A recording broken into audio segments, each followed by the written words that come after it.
Halo, selamat pagi. Assalamualaikum warahmatullahi wabarakatuh. Selamat pagi, Selamat Bapak. pagi, Pak. Waalaikumsalam warahmatullahi Pagi, Pak. wabarakatuh. Pagi, Pak. Sehat, sehat. Alhamdulillah, Pak. Sehat, Pak. Pak. Dan topik kita mengenai motivasi dan belajar orang dewasa. Ini ada yang mau ditanyakan? Sudah dengarkan PPT narasi? Sudah, Pak. Sudah, Bapak. Ya, Pak.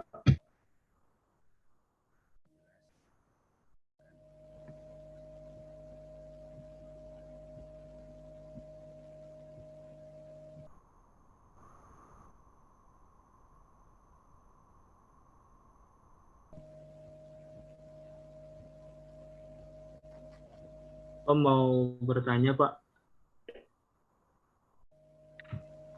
Slide berapa?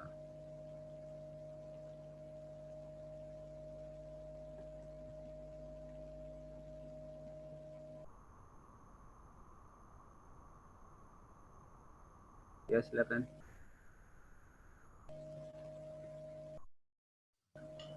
Nih, Pak. Ini sedikit penasaran aja, Pak. Mungkin karena juga mungkin tadi tidak ada dalam penjelasan. Kan di dalam apa namanya? Kan ada salah satu ini ya lingkaran motivasi yang apa namanya? Yang diputuskan oleh Singgih Dirda Gunarsa ya, Pak.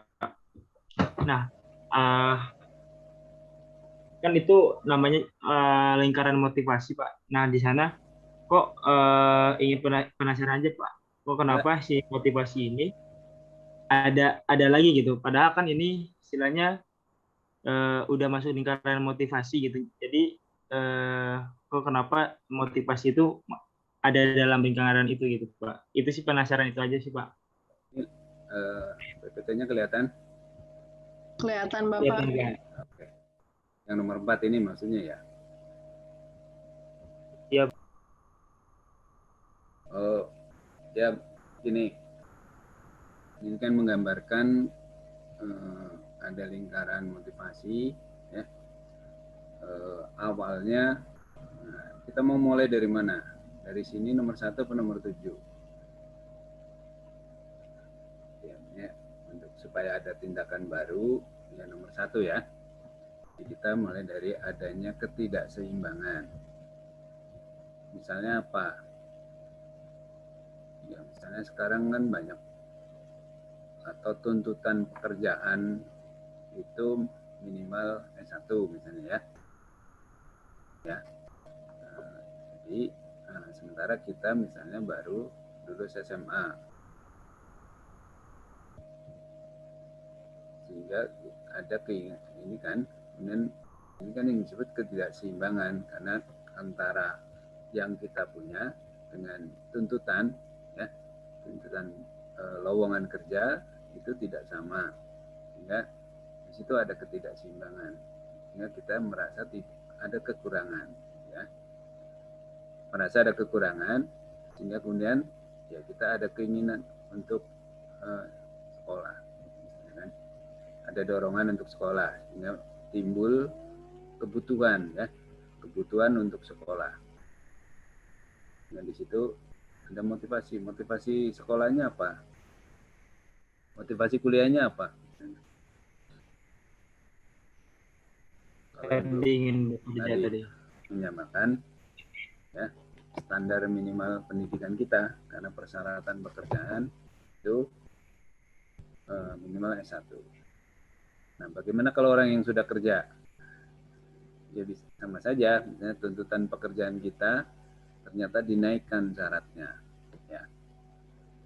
Dosen, untuk menjadi dosen kan minimal harus S2 ya. Dosen ketika baru mau masuk menjadi calon dosen itu minimal harus S2. Maka yang baru lulus S1 ya harus sekolah lagi gitu kan.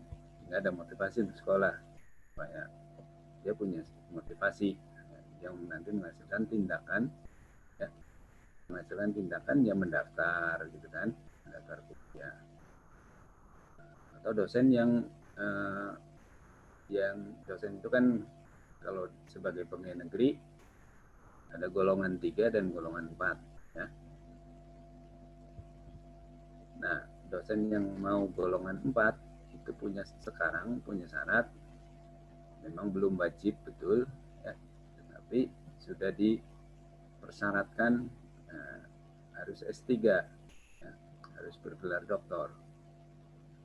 Maka yang golongan 3 kalau pengen naik ke jabatan, jadi namanya jabatan fungsional dosen lektor kepala ya, jabatan lektor kepala, maka dia harus sekolah ke S3.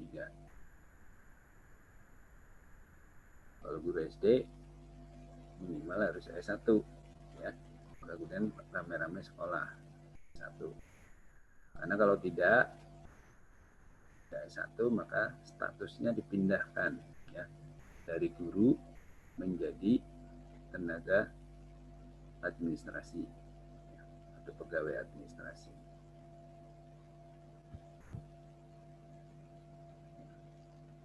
Setelah kuliah ya tentunya tercapai tujuan, itu aja. Sehingga tercapai keseimbangan baru ya, namanya keseimbangan baru setelah ada perubahan ini. Itu aja. Jadi ya di sini ada langkah sehingga menimbulkan motivasi untuk kuliah ya, karena ada kebutuhan yang dirasakan ya, kebutuhan yang dirasakan, jadi perlunya ijazah yang lebih tinggi sehingga timbul motivasi untuk kuliah. Nah, kebutuhan realnya apa? Kebutuhan yang dirasakan itu apa? Self need ya. Dari kalau tadinya ya, ketika tidak ada persyaratan ya orang dosen yang kuliah ke S2 itu ya yang mau aja karena belum dipersyaratkan, belum diwajibkan untuk S2. Jadi tadinya dia sendiri belum merasakan kebutuhan untuk sekolah S2. Itu namanya unfelt need. Nah, ketika kemudian dipersyaratkan, maka kemudian ada kebutuhan. Ya. Tapi meskipun ada yang belum dipersyaratkan, ada yang punya kebutuhan untuk meningkatkan kompetensi. Ya. Jadi real need-nya apa? Kebutuhan realnya apa sebenarnya? Misalnya dikti misalnya mensyaratkan dosen yang sudah senior mau masuk jabatan lektor kepala maka harus berpendidikan S3. Jadi sehingga di situ ada kebutuhan realnya apa sebenarnya? Realnya adalah kompetensi ya, pada level tertentu. Kalau secara formal kan dokter mempunyai atau diakui ya, punya kompetensi pada level yang tertinggi ya, 9. Kalau S1 berapa? Ada yang tahu? Level kompetensi berdasarkan ijazah. 6, Bapak. 6 ya. Jadi S2 8, Pak. S2 8. Oke. Yang 7 apa? Pendidikan profesi, Pak. Profesi ya, seperti dokter hewan, nurse ya. Dan notaris, psikolog misalnya. Terus sekarang guru ya, guru ada. Dan penyuluh, PN. Jadi itu kira bisa diterima. Baik, Pak. Berarti kalau misalkan di sini digambarkan bahwa dorongan dan motivasi itu berbeda ya, Pak? Kalau lihat dari di sini. Dorongan untuk tadi untuk kan dorongan itu dalam rangka untuk mencapai keseimbangan lagi kan, karena sifat dasar dari kita itu kan adalah dasarnya adalah homeostatis ya, keseimbangan. Ketika terjadi ketidakseimbangan, maka ada dorongan untuk mencapai keseimbangan yang baru. Ya. Baik Pak. Makasih Pak, sangat mencerahkan. Nah, motivasi itu bisa yang sifatnya ekonomis, ya, tapi bisa non ekonomis. Kalau non ekonomis apa tadi, seperti yang saya ucapkan tadi apa? Ya, meningkatkan kompetensi. Ya. Soal nanti ada konsekuensi ekonomis itu adalah berikutnya, ya.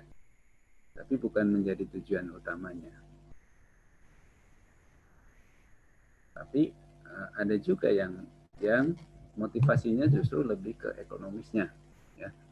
Orang kuliah itu ada yang motivasi ekonomisnya lebih tinggi dibanding meningkatkan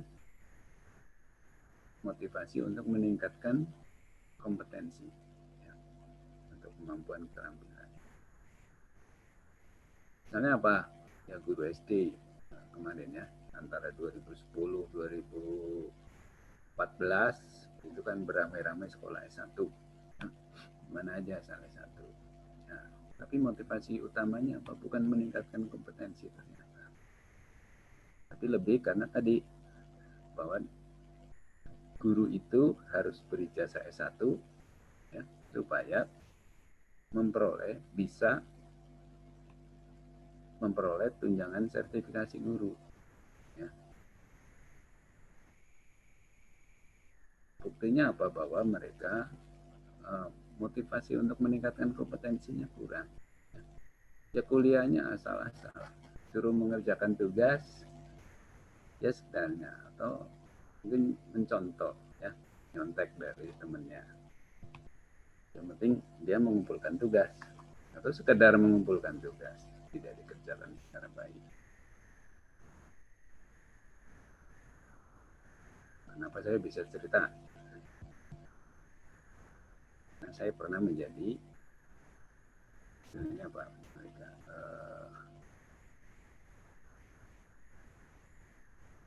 jadi dosen-dosen dari PTN, ya, itu diminta bantuan oleh universitas terbuka untuk membantu menjadi pendamping, ya, terutama guru-guru SD yang sedang lanjut ke S1. Ya. Kelihatan bahwa mereka motivasinya rendah untuk meningkatkan kompetensinya, ya. Tapi lebih tertarik dengan, ya tadi, supaya bisa dapat tunjangan profesi guru. Kenapa tunjangan profesi guru itu menarik? Kira-kira apa?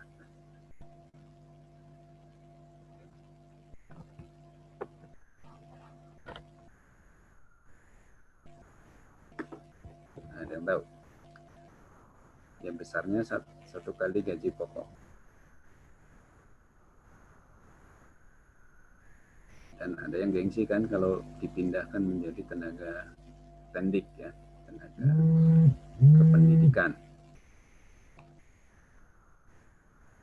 Di IPB juga ada, ya, dosen-dosen yang waktu itu 2014-2015 masih S1, ya. Nah, jadi suruh sekolah juga susah, tapi saya udah wajib. Ketika dipindahkan ke statusnya sebagai pendik, protes, gitu ya. Kemudian dia udah mendekati umur pensiun. Kalau jadi pendik kan umur pensiun berapa? 58, ya. Nah, kebetulan umurnya udah 57. Ya kan bentar lagi pensiun. Ya. Kalau jadi dosen belum pensiun, ya. Sampai bertanya, loh, nanti saya jadinya pensiunnya jadi tendik dong. Saya nggak mau pensiun jadi tendik, ya. Ya, tapi status kepegawaiannya kan sudah dirubah jadi tendik.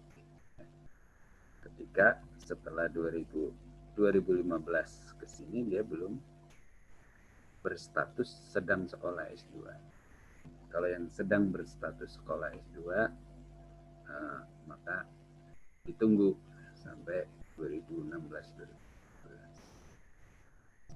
Lulus enggak? Kalau enggak tetap dirubah statusnya menjadi tendik dulu, ya. Kira itu Ada yang lain? Bapak izin bertanya, Pak. Ya. Masih ya baik, terima kasih Bapak kesempatannya. Masih di yang lingkaran motivasi ini, Pak. Saya penasaran apakah urutan ini tuh akan selalu berurut ataukah bisa kadang kala apa ya, nggak urut seperti ini gitu Pak. Apa ini sebuah ketetapan atau enggak itu Pak untuk yang pertama. Nah, terus untuk selanjutnya Pak, disampaikan dalam video itu yang teori ERG itu merupakan apa ya, bagannya itu lebih sederhana daripada yang teori Maslow. ya hierarki kebutuhan Maslow Pak. Nah, apakah itu teori ERG ini merupakan kritik terhadap Maslow atau bagaimana Pak? Terima kasih. Oke. Ya, ini berurut dari 1 sampai 7 ya. Ya, ini dimulai dari merasa ada yang kurang pada dirinya gitu loh. Ketidakseimbangan itu kan kita misalnya merasa ada yang kurang pada diri kita. Saya nggak tahu ya cara menggunakan misalnya apa program di komputer misalnya ya. Tidak tahu cara yang sederhana aja misalnya tidak tahu cara menggunakan Excel ya. Nah, kan kita ada dorongan untuk mempelajari Excel kan. Ya, kita termotivasi untuk belajar. Dorongan karena ada kekurangan itu maka kemudian timbul kebutuhan ya, kebutuhannya untuk belajar. Nah, motivasinya apa dalam belajar itu tadi? Sekedar ya pengen bisa menggunakan Excel, atau karena dengan bisa menggunakan Excel maka dia akan bisa mengerjakan banyak hal ya dengan lebih cepat. Atau dengan Excel kan di persyaratan kerja juga mungkin ada yang mensyaratkan khusus misalnya kan bisa menggunakan Excel, menggunakan apa lagi gitu ya, sehingga kemudian dia harus diwujudkan dengan perilaku tadi, yaitu misalnya dia belajar apakah mengikuti kursus gitu ya. Nah, setelah itu kan akan tercapai tujuan, dia bisa Excel. Nah, setelah bisa Excel maka dia merasa sudah mencapai keseimbangan baru ya. Jadi keseimbangan ini keseimbangan baru karena sebelum ini kan ada keseimbangan ya, keseimbangan lama, kemudian ada ketidakseimbangan karena ada perubahan-perubahan ya. Kan ketidakseimbangan ini disebabkan oleh adanya perubahan-perubahan lingkungan kan, termasuk tadi persyaratan kerja ya, atau ada kebutuhan untuk menyelesaikan pekerjaan sendiri supaya lebih cepat, sehingga perlu belajar. Nah, di sini adalah yang setelah melalui tahapan ini maka ada keseimbangan baru. Yang bagian itu udah jelas. Apa tadi? Iya, sudah Bapak, yang itu sudah jelas Pak. Nah, ini ya penyederhanaan karena di Maslow ini ada 5 ya. Nah, ini bisa disederhanakan di arah ini oleh Alderfer ya. Ya kebutuhan fisiologis kan makan minum gitu ya, rasa aman, ini sebenarnya kan bisa disederhanakan menjadi kebutuhan akan eksistensi, keberadaan dia ya. Eksistensi termasuk ya hidup tadi ya, bisa hidup, bisa tidak banyak gangguan, yang bisa dikelompokkan menjadi satu. Kebutuhan sosial, interaksi dengan orang lain dan sebagainya, itu bukan sebagai kebutuhan akan keterhubungan dengan pihak lain. Nah, harga diri dan aktualisasi itu ya sebenarnya perannya kepada pertumbuhan ya, pengembangan diri maksudnya ya. Apa sih hal yang bisa pengembangan diri? Nah, ini sebenarnya belum karena ini baru menyederhanakan ya.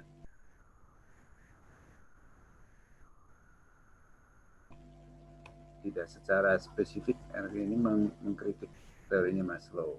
Nah, yang kritik ini adalah yang kemudian teori-teori yang muncul belakangan, karena ya apakah betul tadi bahwa ya, kalau belum terjadi kebutuhan fisiologisnya belum terpenuhi, ya, apakah orang itu belum termotivasi untuk mempunyai kebutuhan yang di atasnya, ya. Atau memang ya sebenarnya seberapa besar sih kebutuhan yang ada di bawahnya ini harus terpenuhi dulu sehingga muncul kebutuhan di atasnya. Ya secara logika memang benar kan, kebutuhan fisiologis misalnya makan, yang penting kenyang kan, yang penting kenyang misalnya. Soal kita makan, misalnya beli gorengan di pinggir jalan, ya, yang di situ lalu lintasnya hilir mudik, ya, karena lapar, yang penting kenyang, nah, kan? Atau orang di negara-negara sedang berkembang lebih penting kenyangnya dulu, ya. Tapi di negara yang sudah maju, makan itu ada kebutuhan lain di sini, rasa aman. Ya, karena mereka udah nggak perlu kenyangnya betul, ya. Untuk urusan makan mereka punya uang, ya. Tapi maka kemudian meningkat ke kebutuhan rasa aman. Rasa aman di sini apa misalnya? Ya beli makanan yang higienis. Ya. Tapi kalau terlalu higienis juga orang-orang yang dari negara maju kan kalau ke Indonesia kadang-kadang suka merasa aneh, orang Indonesia bebas saja makan di pinggir jalan, ya. Mereka pasti bertanya apa nggak bikin sakit perut, ya. Jadi seperti orang-orang Jepang, orang Amerika, orang Eropa, kalau ke Indonesia biasanya perlu ada penyesuaian dulu, penyesuaian sakit perut, ya. Karena makanan di Indonesia dianggap tidak aman, ya. Dan mereka terlalu sensitif kan jadinya, karena selama ini makan yang sangat higienis. Ya. Kita makan di pinggir jalan aman-aman saja, ya. Makanan pinggir jalan itu kan ada asap mobil dan sebagainya. Gorengnya juga minyaknya udah hitam, gitu, ya. Jadi sebenarnya hanya menyederhanakan saja dari sini karena bisa disederhanakan. Kritik ini yang kemudian muncul teori-teori berikutnya yang tidak mempersoalkan soal hierarki tadi.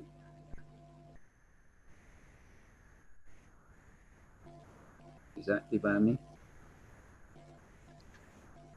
Baik ya Bapak, sudah sangat jelas Pak. Terima kasih banyak.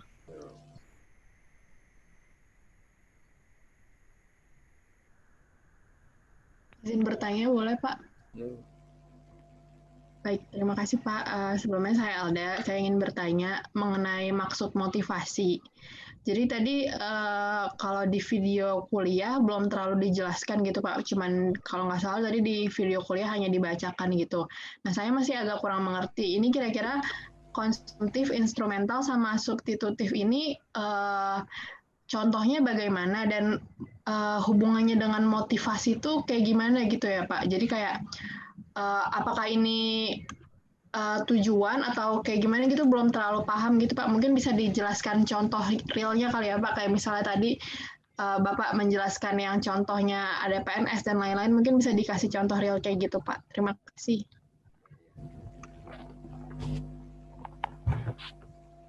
Contoh motivasi yang konsumtif, ya.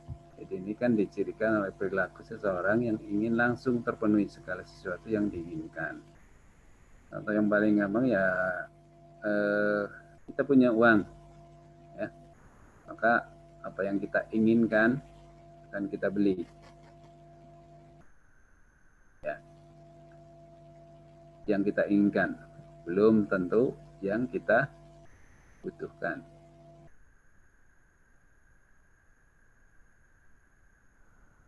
Jadi pokoknya ada uang, kita pengen beli. Soal butuh apa enggak, ya itu urusan nanti.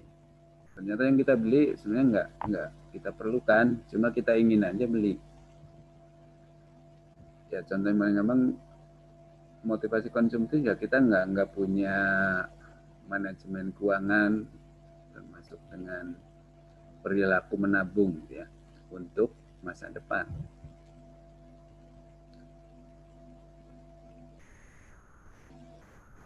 Itu kalau orang ini ketika lulus SMA ya, supaya punya uang cepat ya kerja, nggak usah kuliah kan.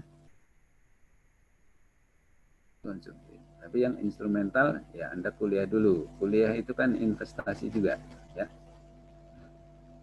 Jadi kalau saya lebih gampang menggambarkannya kalau di pegawai negeri ya. Ketika lulus SMA jadi pegawai negeri kan golongan 2A ya. Kalau Anda kuliah perlu waktu 4 tahun, 5 tahun ya. Tapi kalau jadi pegawai negeri golongannya 3A. Jadi Anda perlu 5 tahun supaya Anda menjadi golongan 3A dibanding kalau Anda lulus SMA. Ya. Nah, tetapi yang golongan 2A untuk mencapai golongan 3A itu perlu waktu 16 tahun.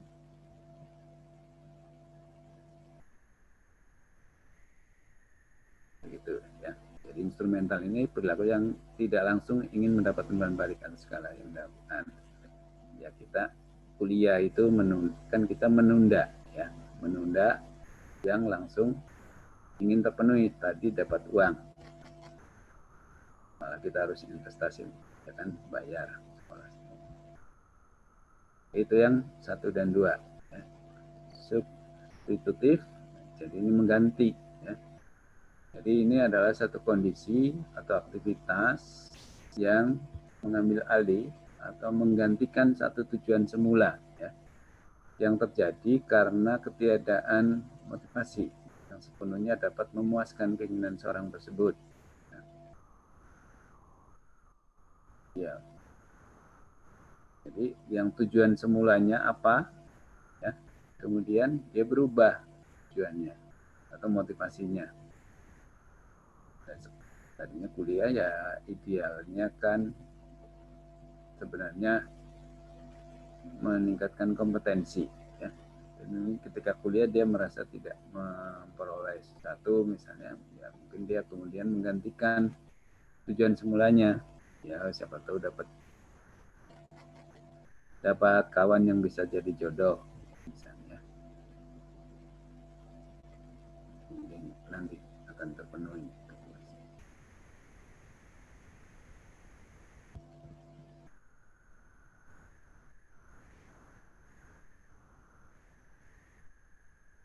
Jika kita misalnya kuliah kita punya tujuan apa? Misalnya cita-citanya apa, IPK-nya tinggi.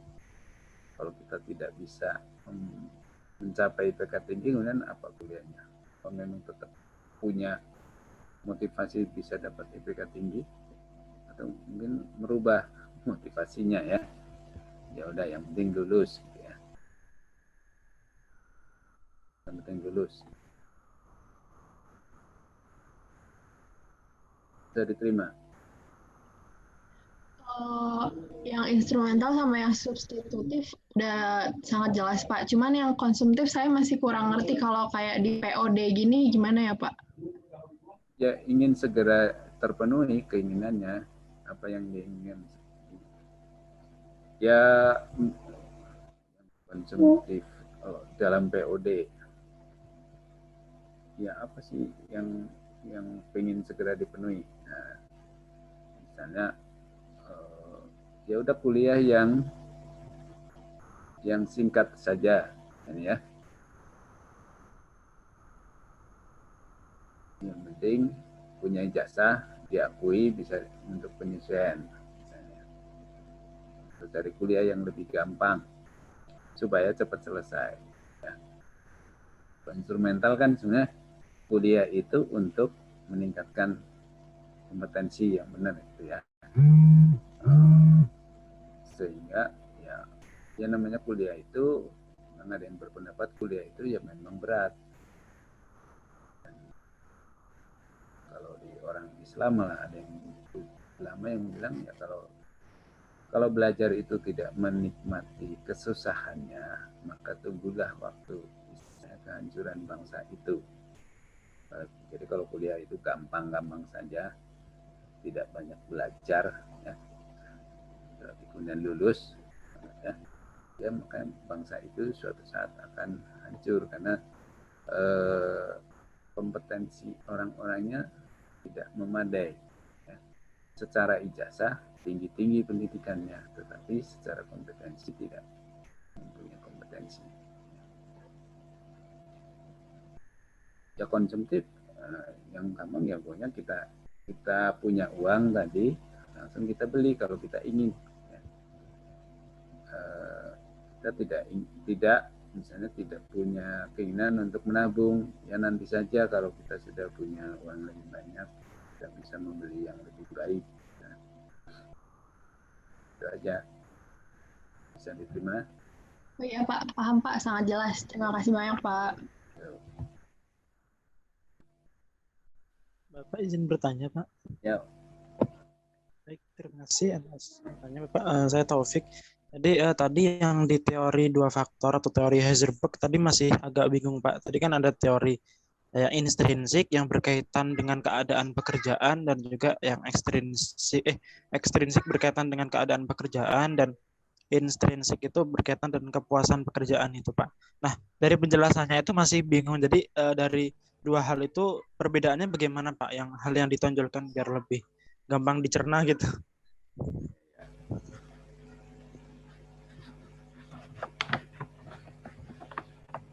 Ekstrinsik.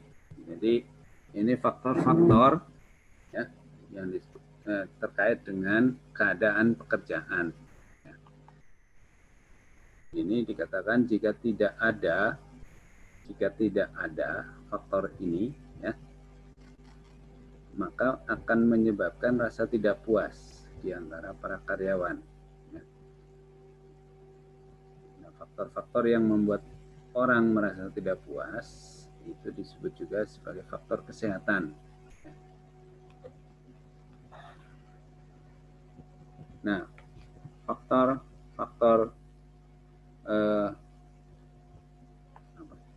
ekstrinsik, ya, jadi faktor di luar diri orang yang bersangkutan, ya, yang menyebabkan tidak puas. Kalau tidak ada, misalnya adalah upah. Kalau di pekerjaan ya misalnya upah, status, keselamatan kerja, kondisi pekerja, kemudian tunjangan kesehatan, pensiun dan sebagainya. Ya. Upahnya cukup tinggi nggak? Ya.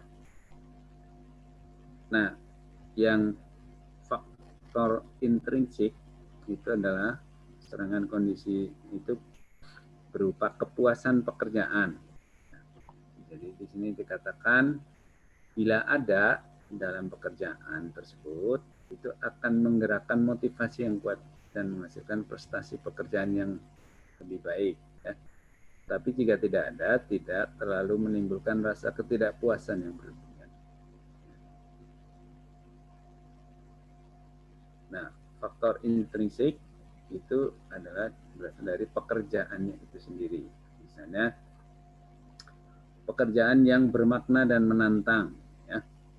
Kan ada orang yang kadang-kadang ya pekerjaannya gini-gini saja gitu ya, tapi ya dia tetap tidak terlalu kecewa, ya. Rasanya tidak menarik. Atau adanya pengakuan, ya, pengakuan, tanggung jawab, dorongan untuk berpartisipasi, ya. Kesempatan untuk tumbuh, ya. Jadi dia di dalam organisasinya dia diberi kesempatan untuk tumbuh enggak, ya? Ya. Nah, itu termasuk faktor-faktor intrinsik. Ya, tidak semua orang memang, tapi aja ada beberapa orang misalnya ketika tidak ada kesempatan untuk tumbuh di situ merasa karirnya begitu-begitu saja gitu ya. nggak jelas sistem karirnya, ya mungkin dia akan mencari pekerjaan di tempat lain. Ya. Tapi tidak semua orang, ini sebagian besar malah ya sudah mungkin sudah sampai level segini ya sudah oke, cukup misalnya ya.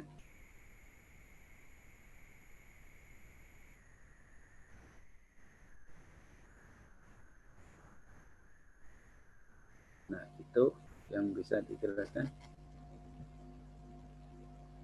Baik Pak, terima kasih banyak. Alhamdulillah. Izin bertanya boleh Pak? Ya, silakan. Ini Pak, apa namanya, untuk motivasi sendiri itu apakah ada jangka waktunya misalkan Pak? Terus itu yang pertama. Kemudian yang kedua, ketika motivasi itu terbentuk, itu dibentuk secara sadar atau tidak sadar ya Pak? Terima kasih. Jangka waktunya ya kan bisa terkait dengan tadi lingkungan ya. Ya, memang lingkungan yang menuntut, ada perubahan, ada tuntutan perubahan dari lingkungan karena ada pekerjaan baru dan sebagainya. Ya, syarat persyaratannya dinaikkan, maka akan ada motivasi untuk belajar tadi, ya. Apakah ada jangka waktunya? Jangka waktu itu apa maksudnya ya? Motivasi itu kan bukan soalnya waktu, tapi bisa besar atau enggak, gitu ya. Jangka waktu dalam pengertian bisa dikaitkan dengan umur, ya, umur seseorang. Ya memang ada tuntutan untuk tadi misalnya dosen ya, yang udah senior, ada tuntutan untuk sekolah S3. Belum wajib, kalau dalam Islam apa? Belum wajib main ya. Kira-kira udah wajib kifayah. Si wajib kifayah atau sunat muakkad ya. Nah, karena persyaratan kenaikan jabatan fungsional dari lektor ke lektor kepala ya, itu ada persyaratannya, harus bergelar doktor ya. Kalau tidak bergelar doktor maka harus mempunyai artikel sebagai penulis, pertama ya, artikel jurnal di jurnal internasional. Apa sudah bereputasi atau belum ya? Saya lupa. Jadi itu. Nah, dikaitkan dengan misalnya umur ya. Ya, kemudian orang kan mulai berhitung. Kalau saya sekolah S3 misalnya paling nggak 4 tahun ya. Kalau 4 tahun baru lulus, saya nanti bentar lagi pensiun ya misalnya, kalau dia mau berhitung yang lebih ekonomis. Kalau ada hitung-hitungan ekonomis, maksudnya nanti kembali nggak modalnya sekolah ya.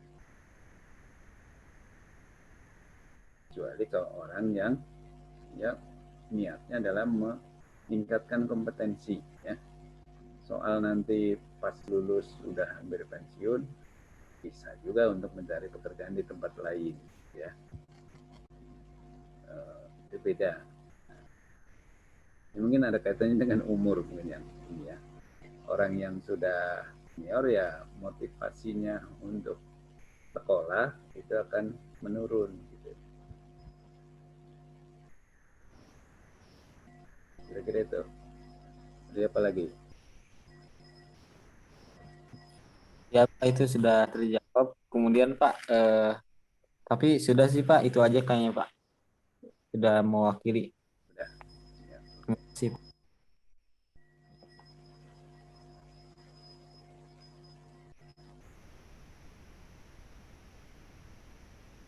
Masih ada berikutnya.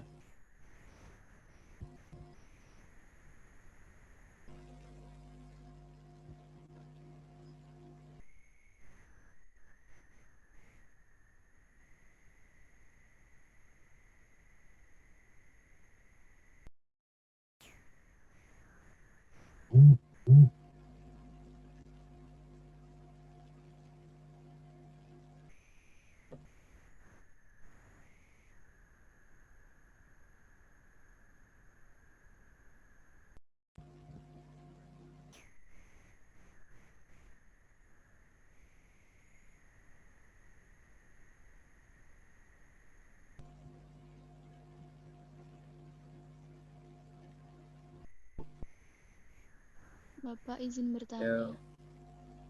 Di teori penguatan itu ada kategorisasi continuous sama satu lagi itu intermittent. Itu contohnya seperti apa ya, Pak? Di teori penguatan, Pak. Iya.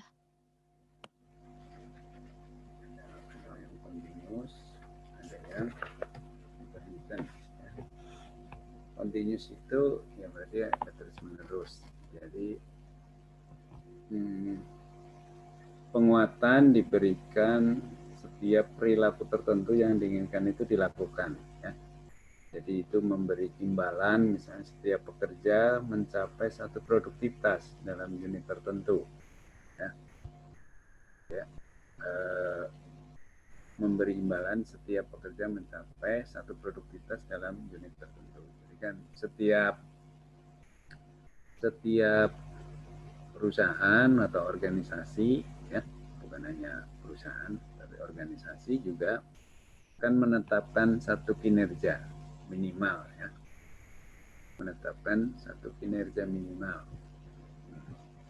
yang harus dilakukan oleh setiap karyawan, ya untuk pekerja.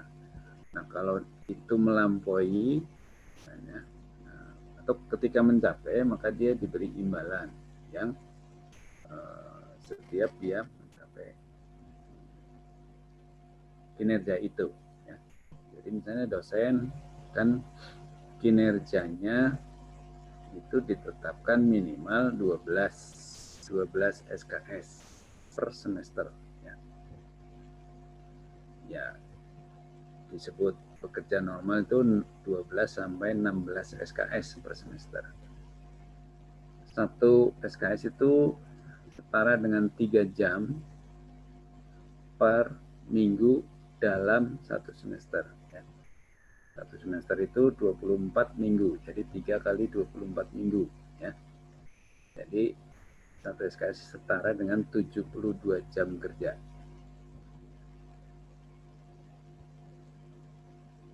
Kalau 12 SKS, satu SKS itu per minggunya harus bekerja 3 jam, maka 12 SKS setara dengan berapa jam? 36 kan? Ya. Iya, Pak. Jadi setara 36 jam sampai 16 itu 48 jam. Ya. Jadi gitu. Nah, kalau itu dicapai, ya, jadi ada pengukuran dengan indeks, ya, sehingga kita akan bisa menghitung masing-masing kinerja dosen itu mencapai 12 SKS atau tidak. Ya. Jadi tadi 12 sampai 16. Ya. Kalau misalnya kalau saya ya semester kemarin berapa ya?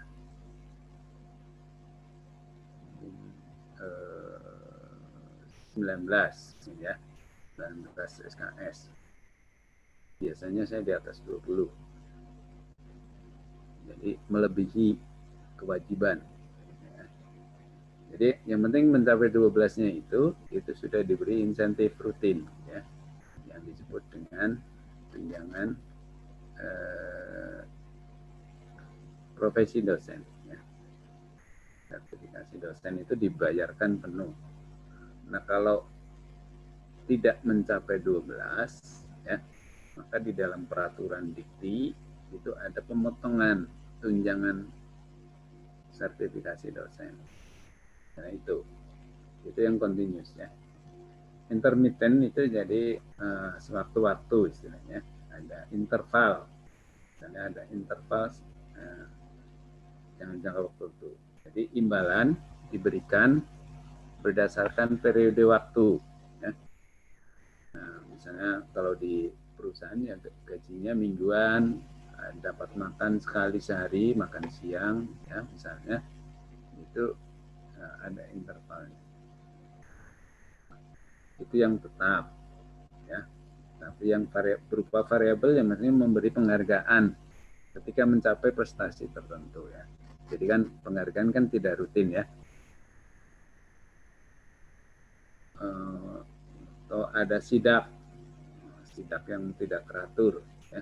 Sewaktu-waktu ada sidak, kalau yang belum datang atau masih lagi santai dikasih teguran berapa kali, nanti dibuat surat peringatan SP1 misalnya ya. Seperti itu.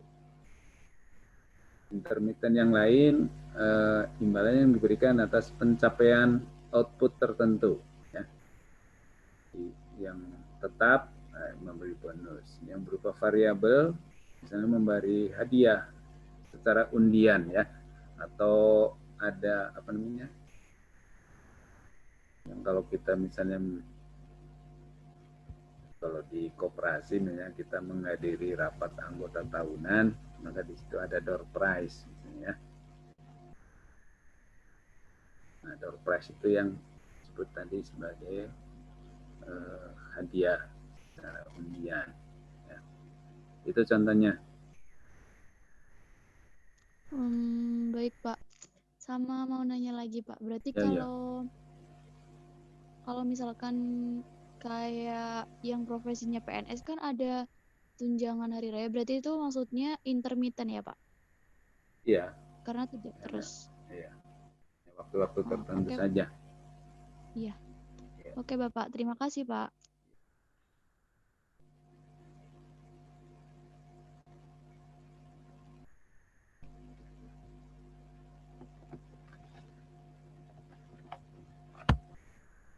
Masih ada?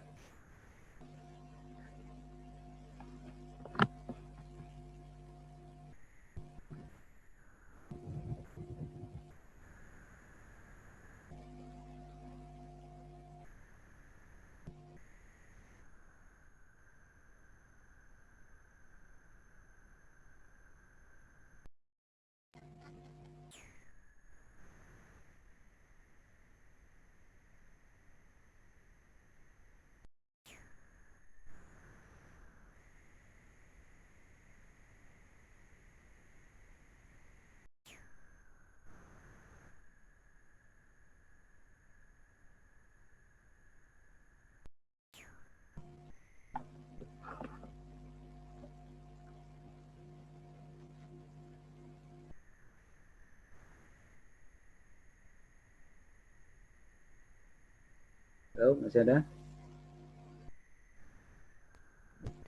Dari saya cukup Pak.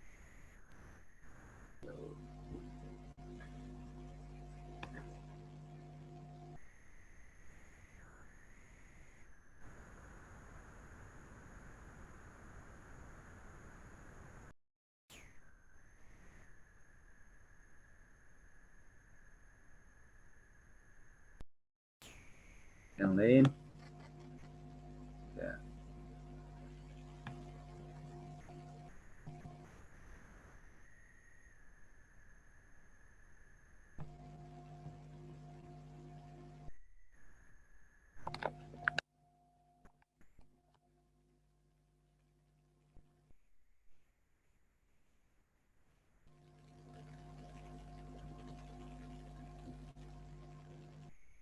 Kalau tidak ada lagi.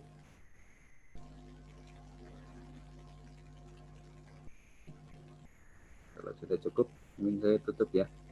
Terima kasih, selamat siang dan wassalamualaikum warahmatullahi wabarakatuh.